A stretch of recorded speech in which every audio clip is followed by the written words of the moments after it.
Buenos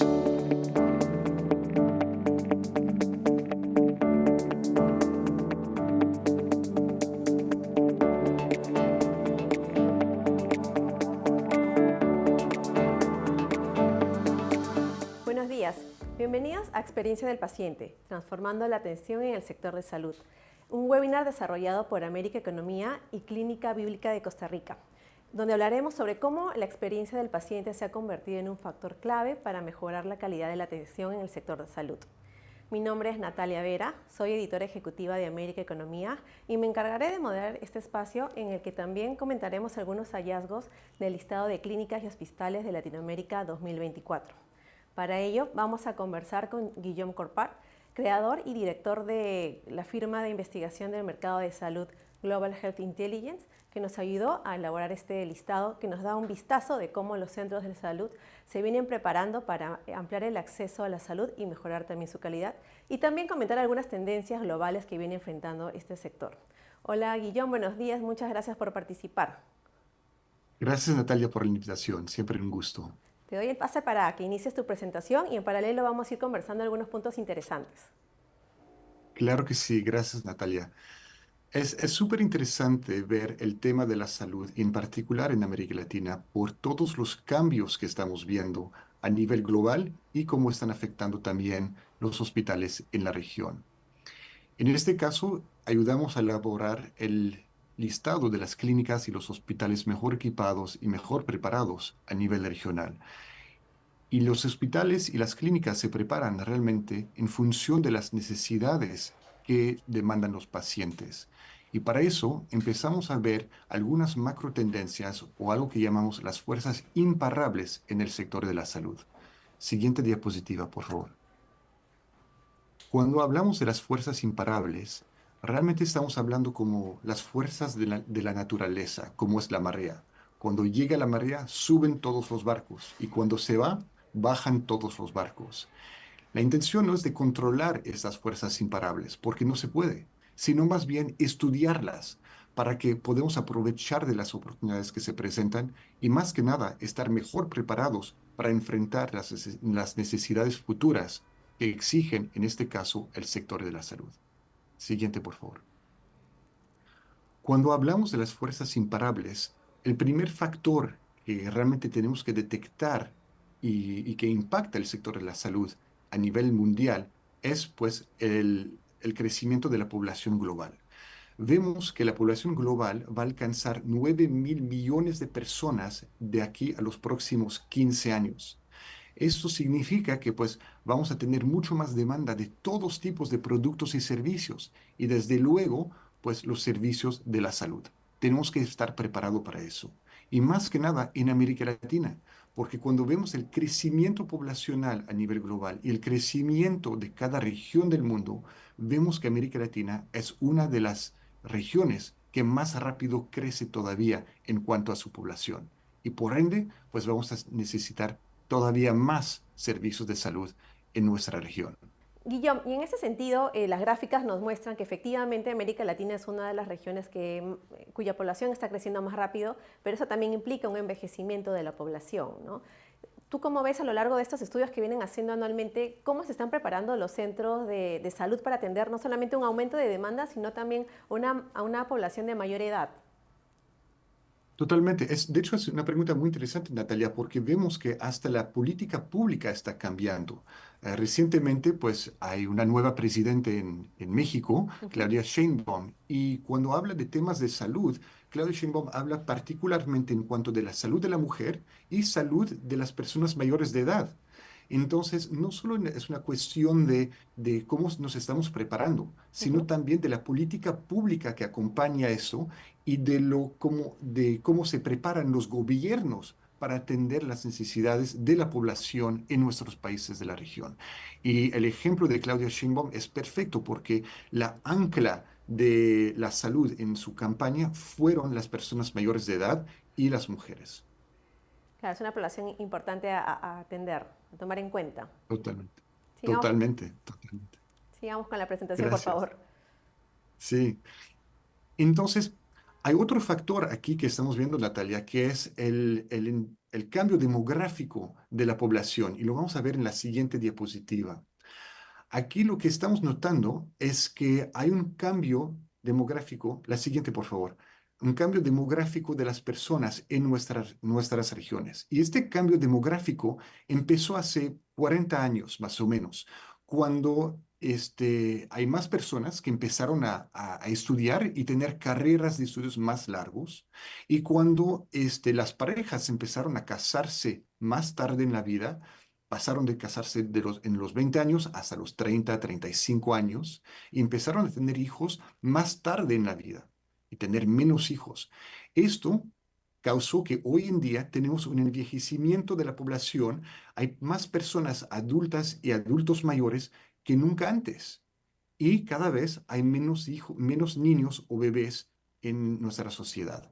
Este cambio demográfico es fantástico y fenomenal porque podemos decir que América Latina es la región del mundo que más rápido envejece.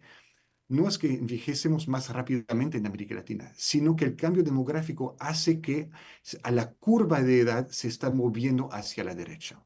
De hecho, notamos que en los últimos 10 años, del 2010 al 2020, hubo un crecimiento de las personas mayores de edad en un 51% a nivel regional y un 17% de los adultos entre 40 y 65 años. Esto comparado con una contracción del grupo de edad de niños de 11 a 18 años, una contracción del 6%, y una contracción en el grupo de edad de los bebés o infantes de 0 a 10 años, una contracción del 7,5%. Tomando en cuenta que la longitud de vida se va a extender todavía por unos años más, pues podemos esperar o anticipar que este cambio demográfico sigue pasando por otros 10 a 15 años más. Y esto afecta no solamente la cantidad de servicios de salud que estamos necesitando como población, sino los tipos de servicios de salud que se requieren, ¿no? Por ejemplo, las camas o las salas de parto cada vez pues la necesitamos menos. Sin embargo, operaciones o cirugías para adultos y adultos mayores, como son cirugías cardiovasculares, por ejemplo, o reemplazos de cadera, por ejemplo, cuando uno se cae, pues son cada vez más en demanda. Siguiente diapositiva, por favor. Y no podemos hablar de las fuerzas imparables sin hablar de la inteligencia artificial. La inteligencia artificial, ya desde el 2023, ha sido una palabra clave dentro de nuestro lenguaje cotidiano. Cuando analizamos la inteligencia artificial, o más bien cuando analizamos las disrupciones tecnológicas importantes de los últimos 20 años, vemos que todas las disrupciones empiezan con un factor en común, que es la digitalización. Y en este caso es la digitalización de los servicios de salud o de los datos vinculados con la salud. Este, el segundo paso, que es muy interesante, es el paso de la decepción, que no sabemos todavía si realmente esa digitalización se va a convertir en una disrupción total y completa o si nada más es un crecimiento, una evolución natural de la tecnología. Pero cuando llega la disrupción, ahí sí hay un crecimiento muy importante y un cambio total sobre la forma que esa industria opera y se mueve. El siguiente paso es la dematerialización, es decir, que ya no estamos tocando un producto, sino más bien es un servicio y es transparente. El quinto paso es la demonetización. No significa que no se paga por el servicio, sino que no hay un cambio de dinero en el momento del servicio. Hay una transacción financiera que es totalmente transparente que ocurre después del acto del servicio para pagar por el mismo. Podemos pensar, por ejemplo, en una transacción de tarjeta de crédito, un cargo directo a la cuenta bancaria.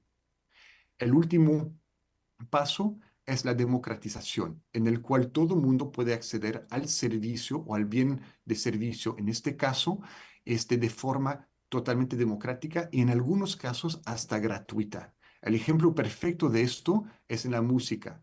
cuando hace varios años, cuando yo era joven, todavía utilizábamos cassettes y discos, en algunos casos viniles, pues luego pasó a tener la música digitalizada en la computadora y luego pues mediante servicios como Spotify, como Pandora, como Apple Music, pues la música es totalmente digital, es un servicio que se cobra mes a mes y en algunos casos como Spotify, si uno no quiere pagar por el servicio, lo puede tener de forma totalmente gratuita mediante escuchar pues los anuncios. Eso es un ejemplo perfecto de la democratización de la música, en el cual todo el mundo puede tener acceso a toda la biblioteca del mundo de música que existe de forma gratuita mediante comerciales y anuncios.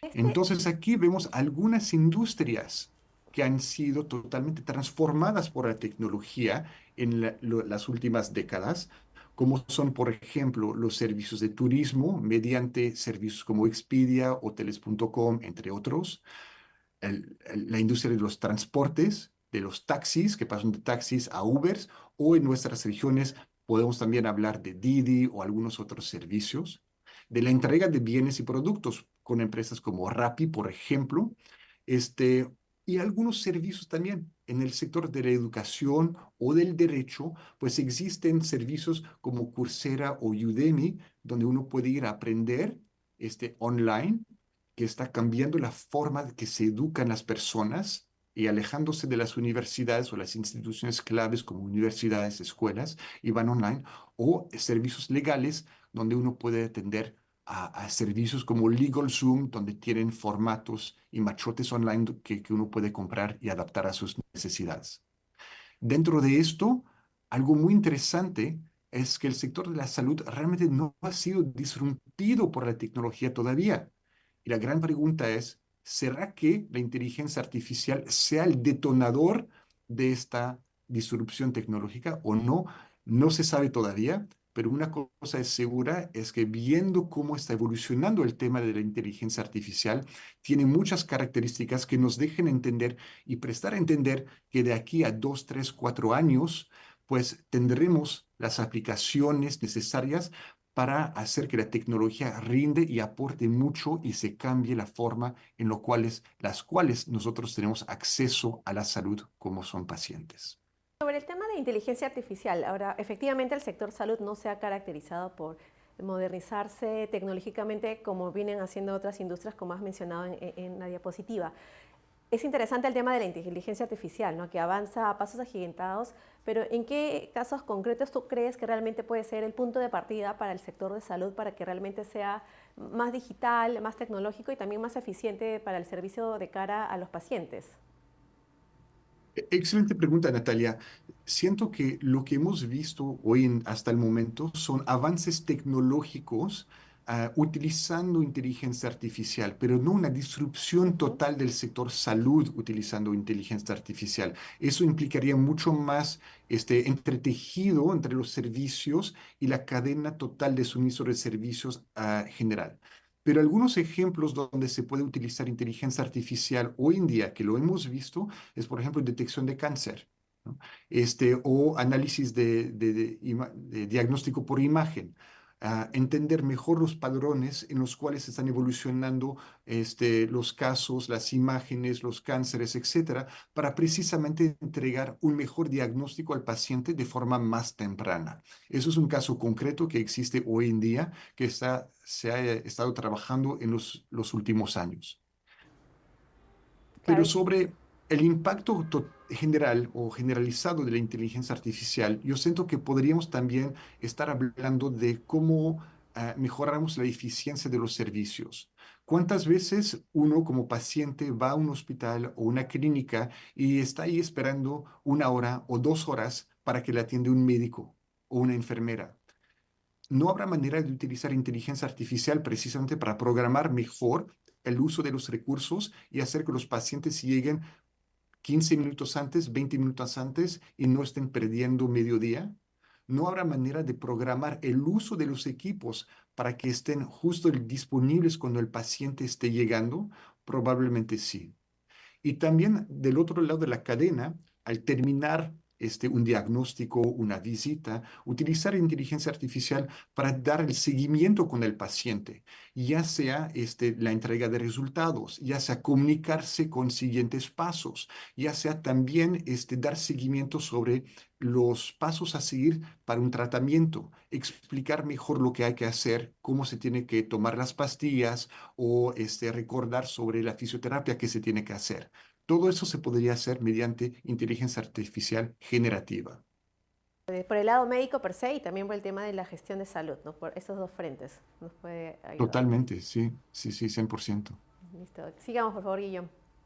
Gracias, gracias. Entonces, esto nos permite hablar en la siguiente diapositiva del entorno en el cual están evolucionando las instituciones de salud a nivel mundial, pero también en América Latina. Y si vamos a la siguiente, por favor, es muy interesante mencionar y notar que a nivel global existen más o menos 100.000 hospitales y clínicas, 100.000 instituciones de salud en este caso. De estas 100.000, más o menos una quinta parte están en América Latina. O sea, estamos en una región sumamente habilitada para prestar servicios de salud. De hecho, si realizamos una lista de los 10 países con mayor cantidad de hospitales y clínicas, vemos que cuatro de estos mercados emergentes están en América Latina. Desde luego, Brasil, México, Colombia y Argentina. O sea, nuestra región es fértil en cuanto a instituciones de salud. Vamos a la siguiente, por favor. Sin embargo, hay grandes diferencias entre las instituciones que existen en América Latina y las instituciones que existen en Estados Unidos, en Europa o en otros mercados emergentes como son Japón, Australia, Corea del Sur, entre otros. Desde luego, las instituciones en América Latina son mucho más pequeñas en tamaño que sus pares en mercados más desarrollados. En general, los hospitales en América Latina suelen contar con aproximadamente 50 camas por institución, mientras, en comparación, en mercados como Estados Unidos o Europa, los hospitales suelen tener arriba de 160 camas por institución. Eso implica pues varias cosas, pero desde luego cuando uno busca suministrar el producto, suministrar un insumo, un consumible a un hospital, pues es mucho más difícil hacerlo cuando los hospitales están más repartidos y más pequeños, como son los de América Latina. Por otro lado, implica que es más difícil desarrollar centros de salud de alta especialidad, porque en cuanto más pequeñas son las instituciones, menos flujo de pacientes llegan a tener. Entonces, menos flujo de pacientes significa que se ven menos casos y por ende es más complicado, más complejo desarrollar estos centros de alta especialidad. No significa que no existen, significa nada más que hay menos o están más esparcidos. También es más complicado, más difícil para las instituciones apalancar su infraestructura para poder adquirir equipo de más alta tecnología. Estos son lineamientos generales y generales a nivel regional. Notamos que existen algunas excepciones a nivel de la región. Por ejemplo, Chile destaca por tener hospitales mucho más grandes que el promedio regional, arriba de 110 camas por hospital en Chile, comparado con el promedio regional de apenas 50 camas. No solamente hay distinciones en cuanto a los varios países de la región, pero también en cuanto a los servicios y los sistemas de salud. Hablamos hace un momento de México y en México ocurre algo muy interesante. Los hospitales privados en México suelen ser mucho más pequeños que los hospitales públicos. En promedio, un hospital privado en México suele tener 15 camas, comparado con 95 camas en el sector público. Entonces, esas distinciones nos ayudan a entender un poco la textura y el contexto en el cual evolucionan los sistemas de salud a nivel regional. La siguiente, por favor. Notamos aquí que hay una tendencia, una correlación directa entre el tamaño de la institución y su capacidad de adquirir equipo de más alta tecnología. Y esto por las razones que mencionamos hace un momento. Es decir, en cuanto más grande es un hospital, más fácil es apalancar los recursos existentes para poder adquirir mayor equipo. Y aquí la distinción, la correlación es clara y es directa. Y lo más interesante acá, sin embargo, es de notar que eso es tanto en el sector público como en el sector privado. El tamaño de la institución es un factor determinante en su habilidad de adquirir equipo de más alta tecnología. Luego llegamos a tener otros factores importantes, como son, por ejemplo, los recursos humanos, ¿verdad? Se requieren de las personas habilitadas en gestionar tecnología, en adopción tecnológica dentro de la institución para poder ponerla en uso. Entonces, hay tantos factores duros como es el tamaño de la institución, como factores blandos o de conocimiento de recursos humanos, por ejemplo, en cuanto a cómo se usan esas tecnologías. Es muy interesante notar esa correlación directa aquí. Ahí quería detenerme un momento, Guillaume. Efectivamente, como tú dices, en los últimos años en muchos países de la región ya no hay estas inauguraciones de grandes complejos hospitalarios, sino que son hospitales más pequeños y más dispersos, ¿no? ¿Todo a qué se debe? Y claro, efectivamente, como tú mencionas, a mayor tamaño del centro de salud puede apalancarse en mejor equipos médicos y mejor tecnología.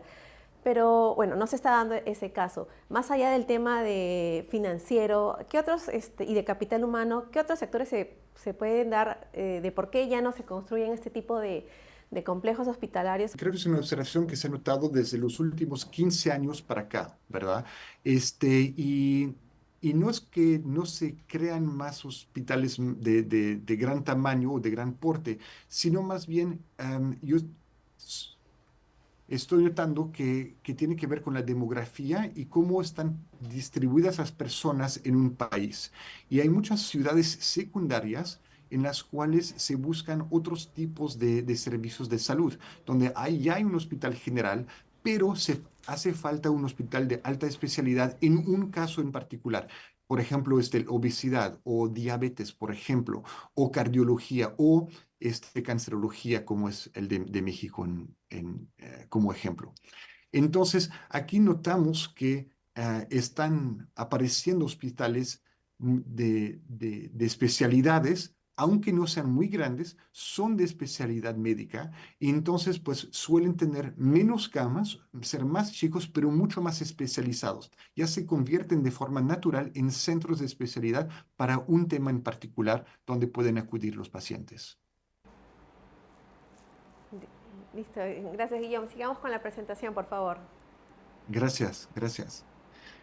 Y para concluir, en la siguiente diapositiva notamos el impacto que ha tenido el COVID en cuanto al origen de los productos, de los insumos, de los consumibles y también de los equipos médicos que están llegando a nuestra región. Se acordarán que en el 2019, cuando llegó el COVID pues, a nivel mundial y nos afectó a nivel América Latina, pues todo el mundo estaba buscando productos de todo tipo, desde guantes, mascarillas, ventiladores y muchos otros productos. Y en esta búsqueda, pues se repensó las cadenas de distribución y se buscaron proveedores en otras regiones del mundo, desde luego China. Y es fascinante ver que a partir de ese momento, las importaciones de productos chinos en América Latina ha cambiado el panorama de los proveedores a nivel de toda la región. Hoy día, arriba del 50% de todos los productos, dispositivos y equipos médicos que se importan en Brasil, en Chile y en Perú son de origen china. Este, a cambio, se ha ido contrayendo la cantidad de productos que vienen de Estados Unidos. Entonces, estamos viendo un cambio aquí del origen de los productos. No solamente un crecimiento de los productos chinos, pero también una contracción de los productos que vienen de Estados Unidos. Lo que es fascinante en esa gráfica es notar que los productos que vienen de origen, por ejemplo, europea o de otros países de América Latina, se ha mantenido bastante estable. Entonces, el cambio aquí viene realmente una sustitución de productos americanos por productos chinos en este caso. Y seguramente van a seguir creciendo. Y en este Lo que caso es de... interesante Un curso, creo. en esa gráfica es también pensar que los productos chinos no son únicamente productos básicos como guantes y mascarillas o batas, sino cada vez hay más empresas de alta tecnología que están surgiendo en este caso, ¿no? Un ejemplo perfecto de esto es Microport o United. Microport, que fabrica arriba de 40% de los tents a nivel global, es una empresa china y hoy día hasta tiene un robot quirúrgico que están inaugurando en Brasil y de hecho tienen ya el demo instalado ahí en Brasil. O United Medical que tiene ah, equipo de imagen que se compara a los líderes globales, ligeramente tal vez todavía limitado en cuanto a su tecnología, pero a un precio mucho más accesible, lo cual pues obviamente pues le puede interesar a un segmento bien particular de hospitales en nuestra región. Interesante el avance que también tiene China en el sector de salud, ¿no? Porque está en diversas industrias en Latinoamérica. Pero quiero enfatizar lo último que has mencionado, ¿no? ¿Cómo dar ese paso de ser un simple proveedor de algunos artículos de mascarillas, de otros implementos, a ser un aliado estratégico más pesado, ¿no? Para el tema de tecnología? Me mencionaste el caso de este robot quirúrgico en Brasil. ¿De qué va a depender eso? ¿De una mayor apertura de los países? ¿Y cómo va a aumentar esta presencia china en el sector salud latinoamericano? Seguramente la presencia china en el sector de la salud de América Latina va a seguir creciendo. Hoy día el país que todavía se apega mucho a los lineamientos de Estados Unidos, más que otros países de América Latina, es México. La presencia de los productos chinos en México ha sido limitada por lo mismo de los lineamientos del país y la cercanía con Estados Unidos. Yo siento que con el cambio político que estamos viviendo ahora, probablemente se va a romper un poco esa dinámica y probablemente vamos a ver un crecimiento también de productos chinos en México, similar como hemos visto en otros países de la región, como Chile, Brasil, Perú, Colombia, entre otros. Entonces, la presencia de los productos chinos anticipa que va a seguir creciendo en los próximos años Ujú. a nivel regional. Y aquí la pregunta, Natalia, es súper interesante porque no solamente depende de que el producto esté en el país, sino más bien toda la comercialización y el acompañamiento que va con él. Es decir, cuando uno vende un tomógrafo a $500,000 o $1,000,000, no es únicamente la cuestión de tener el tomógrafo puesto, sino también de tener las refacciones, la capacitación, el apoyo Técnico, a la todo eso. instalación, el financiamiento, todo lo que conlleva tener un tomógrafo o un equipo de ese porte en una institución. Y para eso se requiere otro tipo de empresa. No es una empresa de logística, de distribución que es aquí hoy y desaparece mañana. Requiere realmente ser una dedicación completa al mercado donde está presente, ya sea Perú, Chile, México, Colombia o cualquier otro de la región. Que requiere un compromiso con ese mercado, una fuerza de ventas dedicada, un acercamiento con los médicos, entender los pacientes, estar presente con ellos. Y vemos que hay muchas empresas que lo han logrado. Otro ejemplo de una empresa china que lo ha logrado muy bien es Mindray. Ujú. Mindray, que es presente en toda la región, ¿no? Y ha aprendido de los líderes de mercado, que son las empresas como son Medtronic, Boston Scientific, Abbott, GE, Siemens, Philips. Las otras que son líderes del mercado tradicionalmente, pues también tienen que pensar en cuál es su siguiente paso, cómo seguir adelante de esta competencia que está llegando, ya Ujú. sea, por ejemplo, tener certificaciones particulares para los médicos, acompañamientos, pensar en vender un portafolio en vez de vender un producto. Entonces, hay muchas formas de volverse aliado estratégico de las instituciones de salud por parte de las grandes empresas y creo que hay muchas interrogativas acerca de esto viendo la dinámica del mercado que está cambiando. Sí, va a ser interesante esa competencia que va a dinamizar definitivamente todo este mercado de equipamiento médico en América Latina. Y estamos cerrando ya tu presentación. ¿Algo más que quisieras agregar? Nada más agradecerte, Natalia, por la invitación a América Economía por este listado. Creo que en cuanto más podemos hablar del tema de la salud y de los cambios que nos están afectando, pues mejor para todos. Entonces, muchas gracias y felicidades. Muchas gracias. Estuvimos con Guillaume Corpart, el fundador y director de Global Health Intelligence. Muchas gracias. Ahora sí vamos a dar inicio al panel que da nombre a este webinar, Experiencia del paciente, transformando la atención en el sector salud. En esta ocasión contamos con un papel de lujo integrado por especialistas y profesionales de clínicas y hospitales de muy reconocida trayectoria en América Latina, quienes nos van a compartir sus experiencias y aprendizajes en este camino que estamos seguros va a ser muy útil para los actores del ecosistema de salud. Hoy nos acompaña José Solís Padilla, director ejecutivo América de Clínica Mayo, Miqueli Gutiérrez, gerente de experiencia y procesos en AUNA, y Felipe Duarte, gerente de pacientes hospitalizados, prácticas médicas, resultados clínicos y protocolos del Hospital Sirio Libanés. Muchísimas gracias a los tres por haberse conectado el día de hoy y bienvenidos. Muchas gracias. Gracias, Gracias, Natalia. gracias. Así que empecemos de una vez con este panel. En este sector está ganando gran relevancia el concepto de patient journey o viaje del paciente, que es un concepto muy similar al de customer journey que busca identificar oportunidades de mejora en la atención de los pacientes. Perdón. Yo quería preguntarle a los tres, ¿ustedes cómo abordan este concepto y qué oportunidades de mejora han identificado y también qué experiencias y aprendizaje han obtenido? Miqueli, me gustaría comenzar contigo, por favor. Claro, perfecto. Gracias, Natalia. Bueno, en AUNA hemos definido el Patient Journey como el recorrido integral que atraviesan nuestros pacientes y, bueno, y familiares a lo largo de todas las etapas, ¿no? Las interacciones, experiencias que comienzan desde el primer contacto en nuestros servicios, ya sea a través de su proceso de atención, de canales digitales, telefónicos o presenciales, hasta el cierre de todo el journey del paciente, ¿no? Nosotros manejamos un enfoque holístico que no se limita solo a los aspectos asistenciales, sino también incluye las interacciones administrativas, la calidad de la comunicación y el soporte post-tratamiento, sobre todo eso, ¿no? Es fundamental para nosotros entender cada punto de contacto durante este recorrido, ya que para nosotros es una oportunidad para poder impactar positivamente en la experiencia.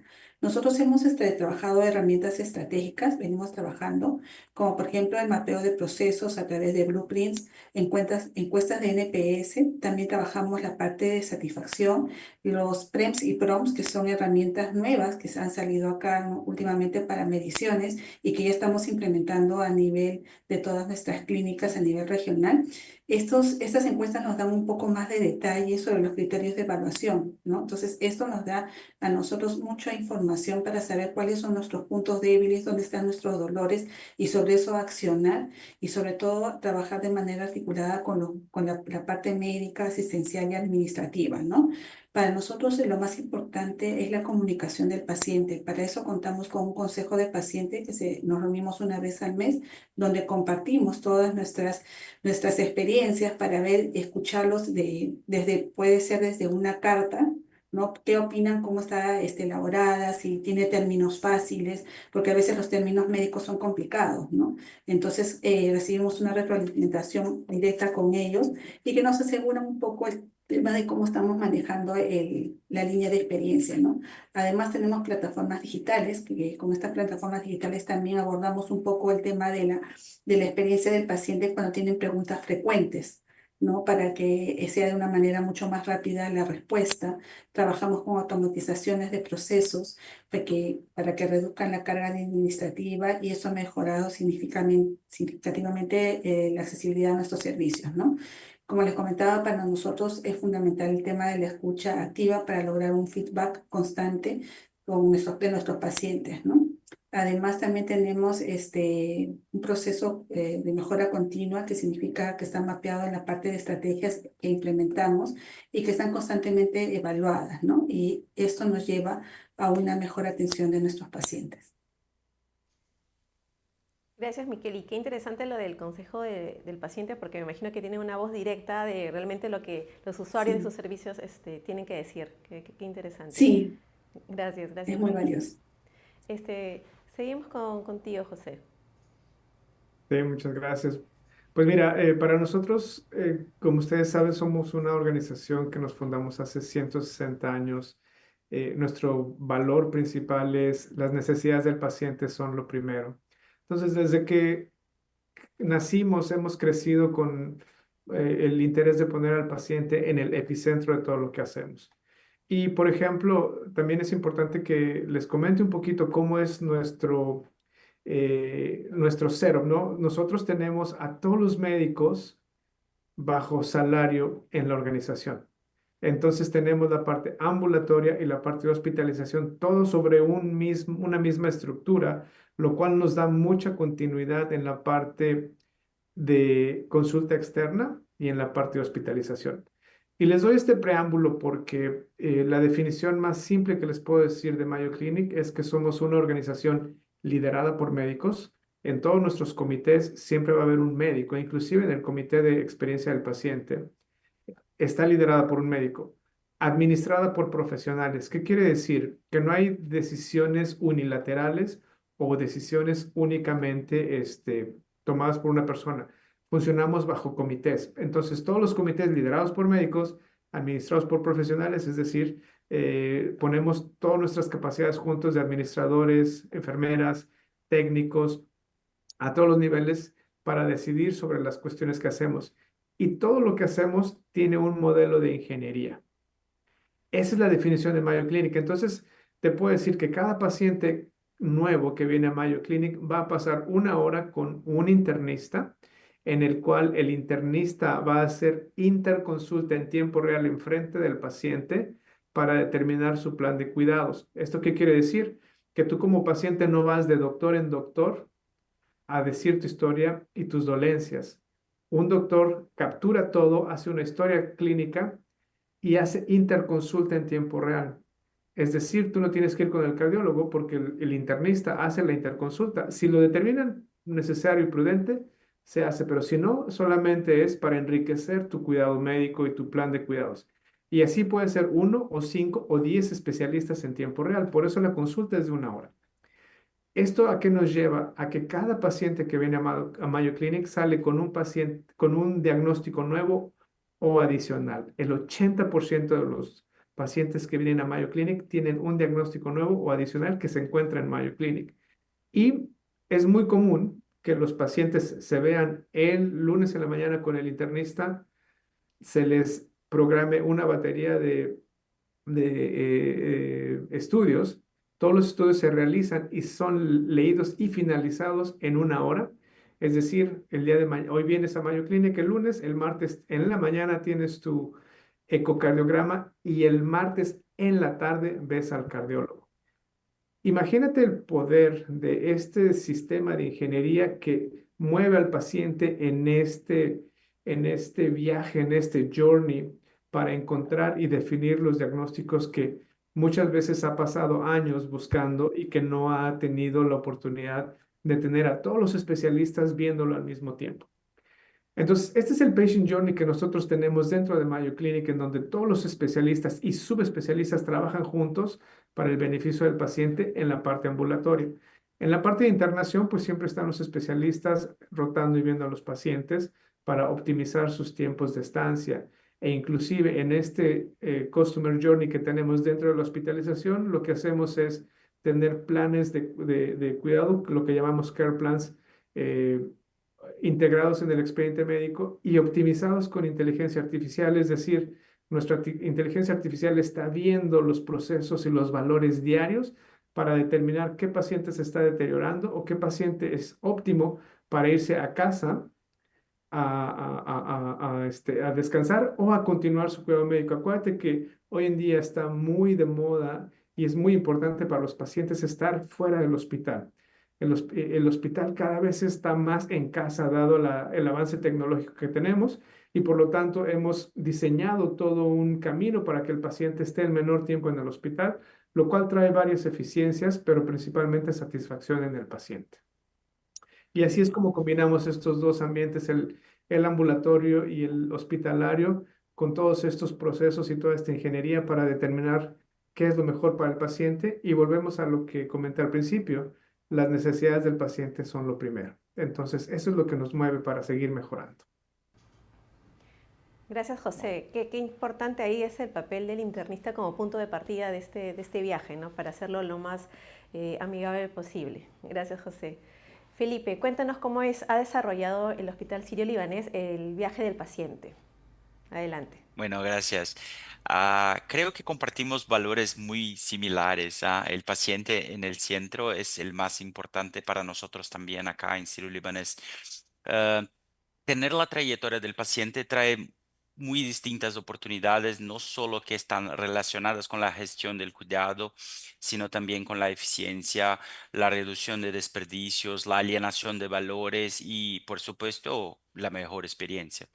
Vale recordar acá que con la evolución de las tecnologías hemos observado una mayor precisión en el tratamiento, en el diagnóstico, pero siempre cuestiono cómo nosotros estamos nos relacionando con los pacientes y no dudo en decir que a pesar del encanto que la tecnología promueve, no podemos olvidar el contacto y la recepción que tenemos con el paciente. Así, por ejemplo, consejos de pacientes son muy importantes, muy, muy, muy. La gestión de la atención, especialmente con profesionales dedicados a esto, es una lección importante que hemos aprendido acá.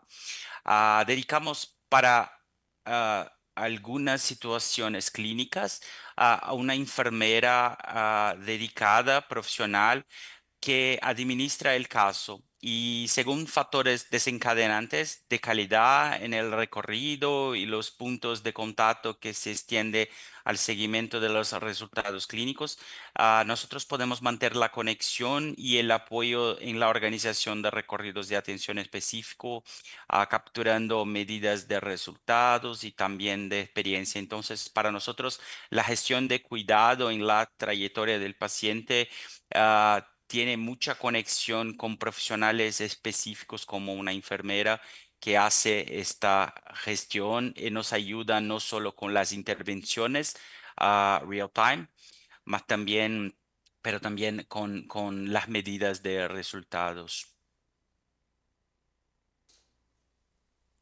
Gracias, Felipe. Qué importante es siempre tener monitoreado, tener esas métricas para ir mejorando los procesos y las gestiones. Bueno, ahora, José, esta siguiente pregunta es para ti. Has comentado que en la Clínica Mayo el primer contacto de cierta forma es el médico internista. Y bueno, desde que el paciente entra a un centro de salud tiene muchas interacciones y muchos puntos de contacto. Lamentablemente en algunos casos estos se convierten en cuellos de botella o en dolores no solo para el paciente sino también para la clínica. En esa línea, en Mayo Clinic, ¿qué cuellos de botella han identificado? ¿Cómo han ido solucionándolo? Y si internamente cuentan con un equipo o una división encargada especialmente para agilizar estos procesos.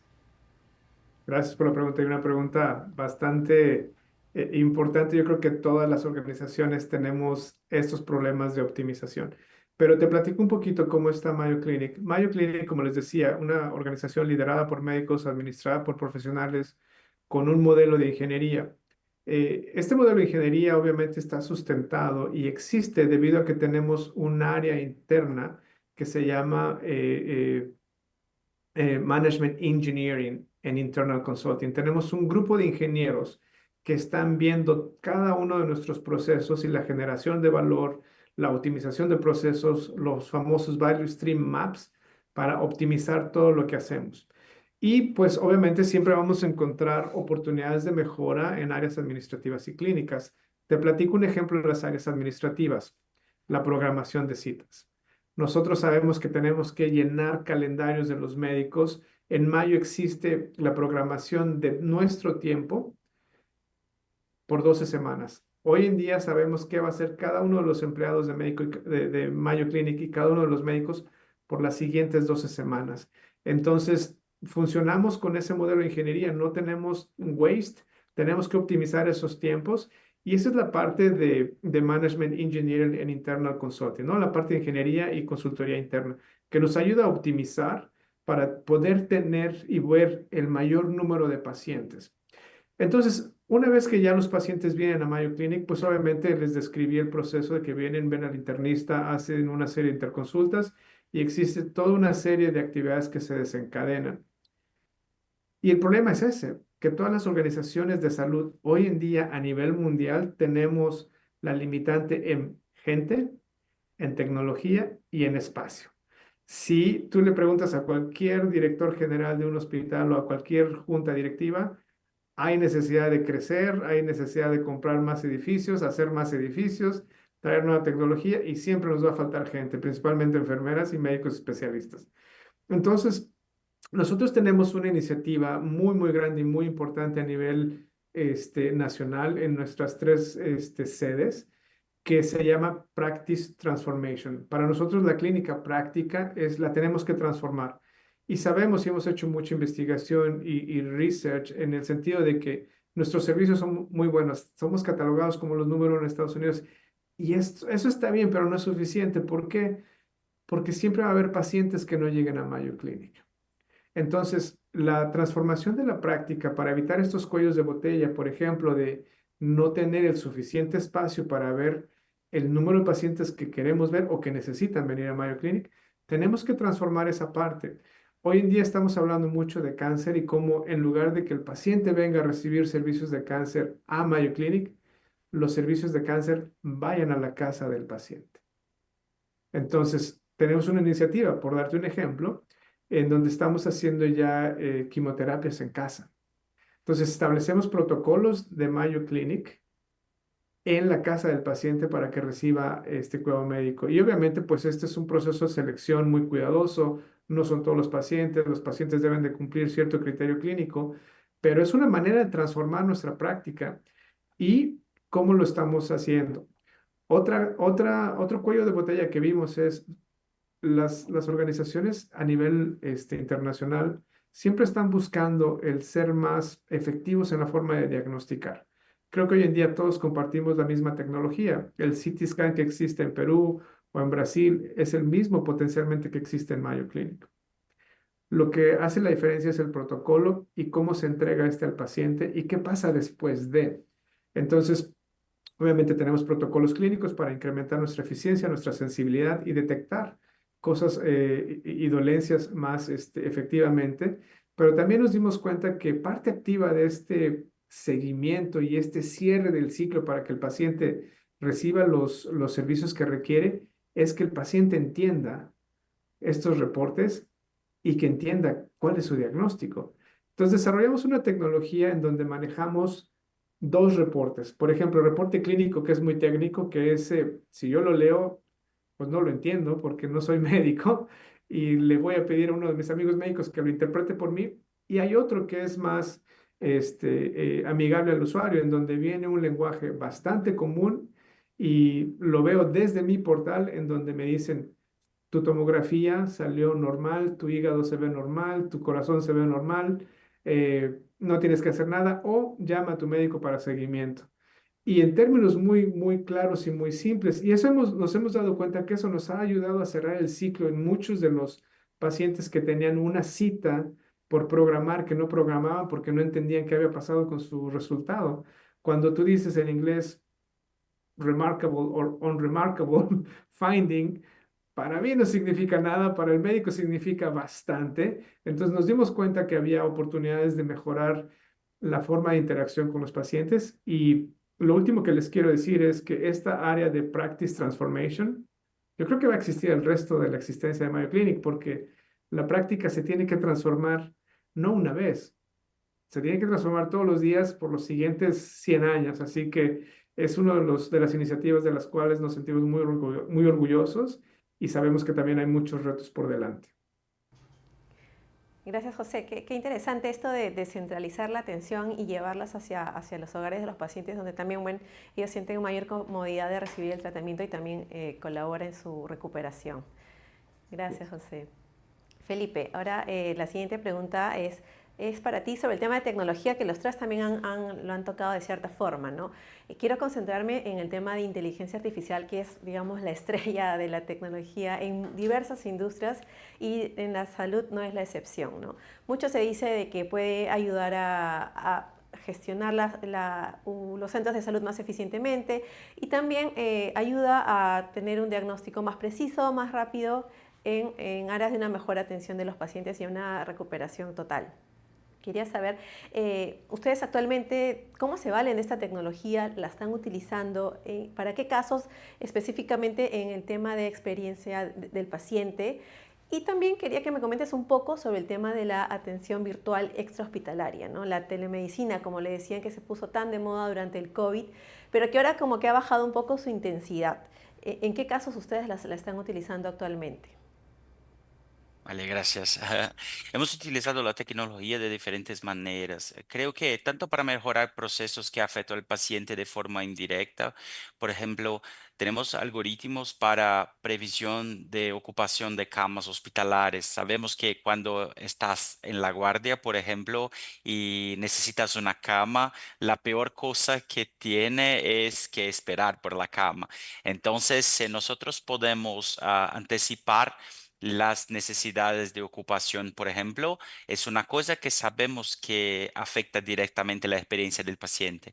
Entonces, utilizamos algunas tecnologías como estas para flujos administrativos o también sistemas de apoyo a la decisión para que los diagnósticos sean un poco más asertivos. Muchas veces están conectados con protocolos clínicos como sepsis, o también para acciones que están muy directamente conectadas con el paciente, como acciones para facilitar el contacto, el seguimiento de resultados clínicos, como comentaba anteriormente, o incluso por iniciativas de telemedicinas estructuradas, como ha dicho ahora, sí.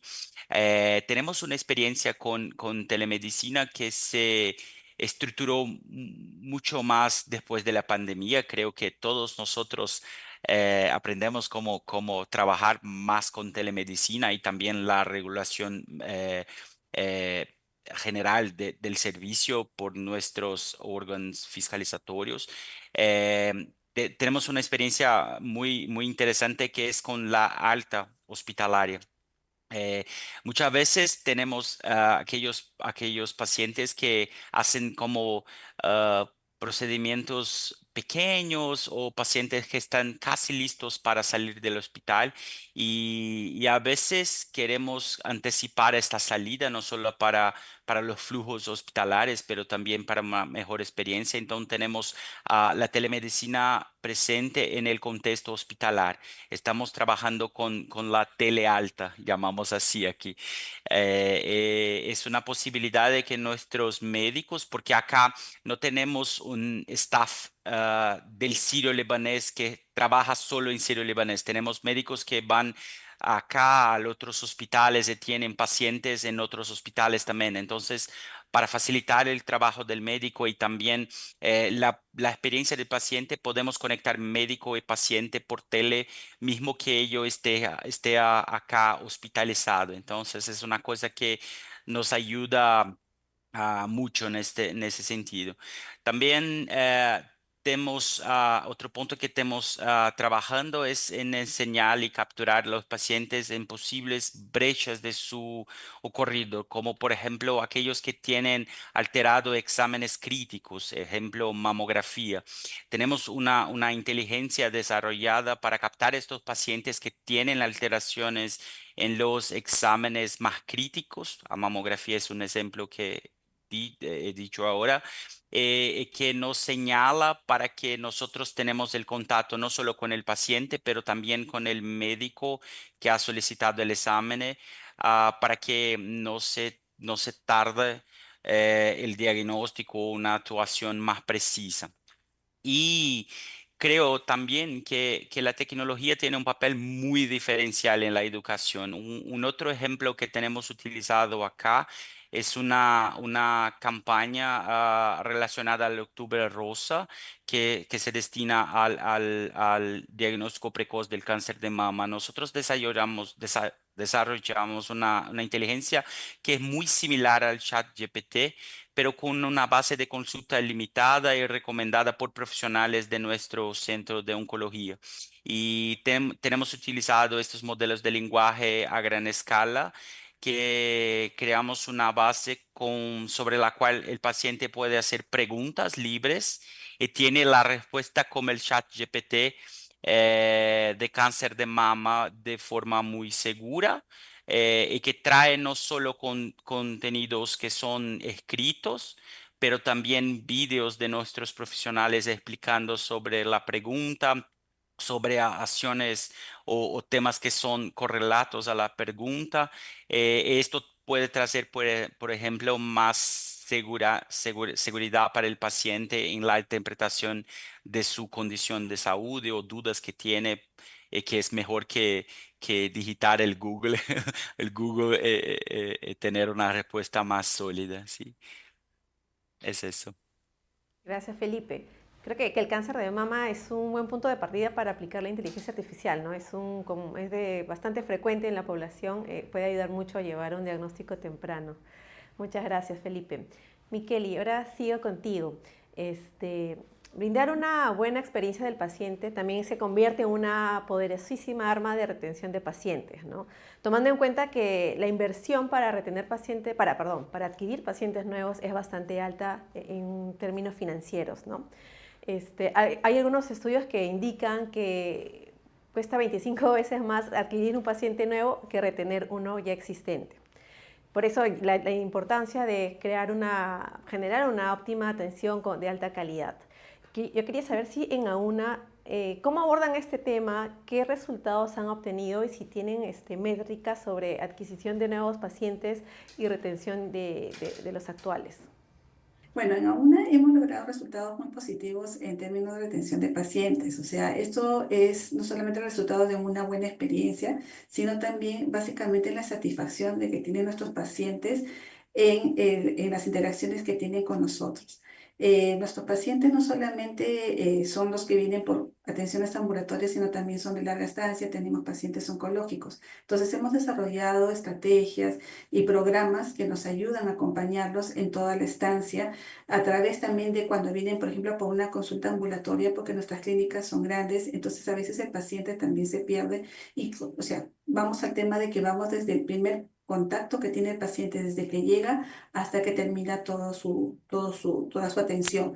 Esto nos retribuye a nosotros en una mejor experiencia que a la vez está cruzada con el manejo de encuestas que nos dan inputs para poder mejorar en la parte, en nuestros dolores o en la parte en que estamos fallando respecto a lo que ellos necesitan o requieren o las expectativas que tienen, ¿no? Cada experiencia que tratamos de hacer acá debe ser positiva y no solamente por los cuidados, sino también el tema de la fidelización. Sabemos que una experiencia memorable, o sea, no solo motiva a los pacientes a regresar, sino que también genera una actitud que va proactiva de recomendación. Para nosotros es importante el tema del boca a boca, ¿no? Cuando nuestros pacientes están contentos, esto se va a retribuir en mayor pacientes, pero lo más importante es mantener a los pacientes que tenemos.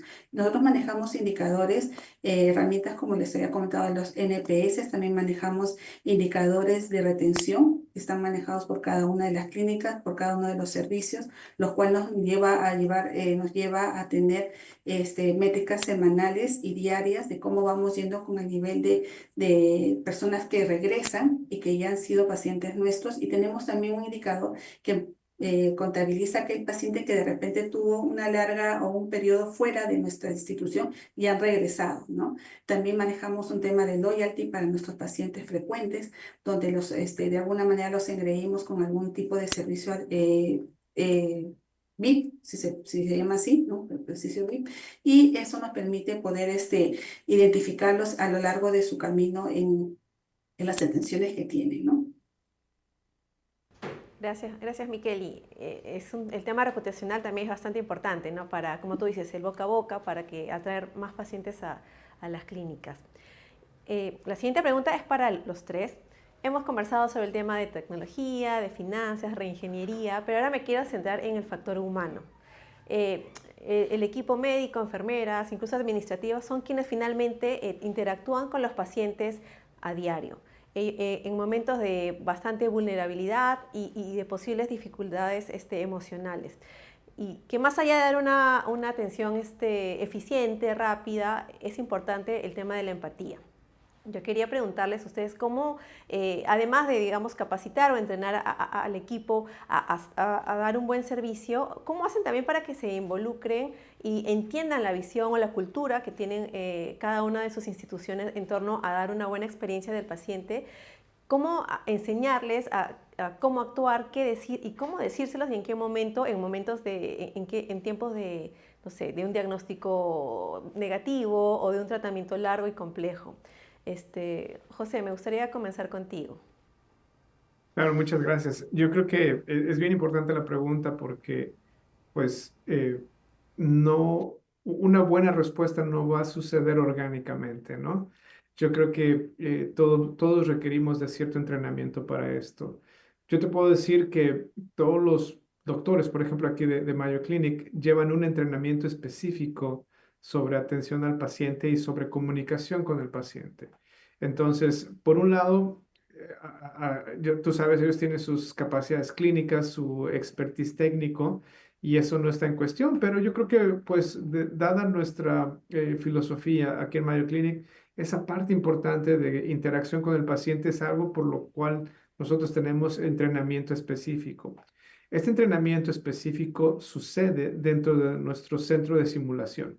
Nosotros tenemos actores clínicos que fingen escenarios diversos, por ejemplo, en cuidados intensivos, en emergencia, en una consulta ambulatoria normal. Y entonces nosotros tenemos todo un protocolo y ciertas competencias ya desarrolladas y métricas para evaluar el desempeño de la interacción médico-paciente.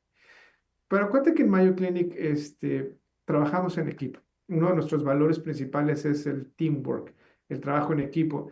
Los pacientes aquí son vistos por un equipo de especialistas. El equipo de especialistas pueden ser varios médicos o pueden ser enfermera, técnico, camillero. Todo eso le llamamos equipo clínico. Y este equipo clínico está entrenado para trabajar específicamente con el tipo de pacientes con los que se enfrentan. Por ejemplo, es muy diferente el equipo clínico de oncología al de medicina del deporte, ¿no? Entonces tratamos de darles las competencias específicas y este entrenamiento para que se expongan a estos escenarios de una manera anticipada bajo entrenamiento y supervisión y que cuando sucedan en la vida real pues sean exitosos. Esa es una de las iniciativas que tenemos y que todos los empleados de Mayo Clinic pasamos, más allá de los entrenamientos electrónicos y programas que tenemos que hacer por computadora como parte de nuestro entrenamiento anual, pero este tipo de escenarios en tiempo real son muy exitosos. Gracias, José. Qué interesante eso de que tienen estos actores clínicos para que representen situaciones complicadas. Seguro que la práctica es donde ahí se aprende más, ¿no? Qué interesante. Miquel, Así ¿cómo, es. cómo abordan este tema de la empatía, de cómo reaccionar, qué decir a los pacientes en A1? Sí, tú sabes que, bueno, como siempre comentamos con las chicas, o sea, nosotros atendemos pacientes que vienen con una expectativa de salud, de sanarse, ¿no? O sea, en este caso es muy importante la empatía y la sensibilidad que puedan tener, sobre todo con pacientes oncológicos que de alguna manera vienen mucho más golpeados, si se quiere, con respecto a su salud. Nosotros estamos trabajando ahorita un proyecto de humanización que va de todo el equipo de asistencial, el equipo administrativo, porque a veces el asistencial de alguna manera recibe un poco de soporte en estos temas, pero el equipo administrativo, llámese por ejemplo las ejecutivas de admisión, a veces son muy indiferentes, ¿no? Y la persona que viene acá viene con una dolencia, no viene una persona sana normalmente, viene con una dolencia que requiere de un grado de empatía mucho más alto. Entonces, estamos trabajando un proyecto de humanización con apoyo del área de gestión humana acá, que estamos teniendo sesiones, un poco lo que comentaba José, no tenemos los actores, pero sí estamos recurriendo a videos, ¿no? A videos de sensibilización, a casos o a audios que tenemos de personas que nos comentan sobre sus dolencias, sobre lo que han experimentado y también cuando salen contentos porque la atención ha sido la mejor para ellos, ¿no? Entonces, además de llevamos también una evaluación de satisfacción por cada uno de las personas que atienden a los pacientes, y esto nos lleva un poco a ver el tema de quiénes realmente están viviendo ese sentido de servir y ayudar y quiénes de alguna manera están alejados para hacer un refuerzo con ellos. Además, manejamos también un apoyo psicológico, sobre todo para las personas, llámese asistenciales y o administrativas, que trabajan con pacientes oncológicos, ¿no? Para que puedan llegar a tener una contención ante familiares que están con pacientes que están en estado crítico, ¿no? Entonces, a veces estos familiares salen y uno no sabe cómo abordarlos porque no puede darles una frase que de repente pueda ser mal tomada o no sea lo que se está esperando, ¿no? Entonces, estamos llevando un taller y estamos con el tema de acompañamiento psicológico para todo el equipo. Gracias, Miqueli. Es lo que has dicho, el tema de humanización es clave, ¿no? Humanizar la salud. Y sobre todo también no solamente trabajar con el paciente, sino con la familia, ¿no? Que son los que también Así viven es. esta experiencia, sobre todo en casos bastante críticos. Gracias, Miqueli. Felipe, cuéntanos la experiencia, por favor, del Hospital Sirio-Libanés. Claro, gracias. Tenemos muchas cosas que son similares. Lo creo que los entrenamientos para las personas son el más importante porque empatía se puede enseñar. Eso es una cosa que es verdad y nosotros que hacemos la gestión de las clínicas, de los hospitales, tenemos que poner eso en el centro porque la atención mayor es el paciente, es para el paciente. Entonces tenemos también entrenamientos acá, estamos utilizando mucho el soporte del equipo de cuidado paliativos que tiene una visión muy fina, muy refinada de cómo hacer la comunicación difícil y cómo soportar también la equipe. Pero quiero llamar atención para una cosa que es muy importante. Tenemos que cuidar de aquellos que cuidan también. Es muy difícil pedir que las personas que cuidan de los otros tengan empatía cuando ellas están frente a un problema, a una situación muy difícil. Y entonces tenemos trabajado mucho como se orienta el IHI, Institute for Healthcare Improvement, en el cuidado con el trabajador. Entonces hay proyectos muy grandes acá como el Joint Work, en que trabajamos con todos los equipos buscando mejorar a su calidad de trabajo, cómo ellos están hoy, cómo están dispuestos a cuidar de los otros. Entonces, oír los trabajadores también ha sido una estrategia muy importante para que transmitimos empatía y cuidado con los otros. Además, tenemos trabajados con algunos protocolos para eso, en que nuestros equipos tienen que preguntar muchas veces cuál es la expectativa del paciente. Muchas veces nosotros solo cuidamos de las personas, pero cuando vamos a pensar, ¿qué desea este paciente? ¿Le desea solo ir para casa? ¿Le desea volver a jugar fútbol, por ejemplo? ¿Qué desea este paciente? Y muchas veces nosotros sabemos que las personas quieren estar mejor, pero ¿mejor para qué? Entonces, insistir y trabajar con los trabajadores para que pregunten activamente es otra estrategia que tenemos utilizado acá. 100% de acuerdo contigo sobre cuidar el factor humano, ¿no? El recurso humano que es finalmente quien atiende a los pacientes. Bueno, señores, este ha sido el final de este panel. Nos ha acompañado esta mañana José Solís Padilla de Mayo Clinic, Felipe Duarte del Hospital Sirio-Libanés y Miqueli Gutiérrez de A1. Les agradezco muchísimo por sus aportes, realmente muy interesantes. Estoy segura que va a dejar grandes aprendizajes. Y llega así a fin nuestro webinar Experiencia del paciente, transformando la atención en el sector salud. Mi nombre es Natalia Vera, editora ejecutiva de América Economía, y con nosotros será hasta una próxima oportunidad. Buenos días.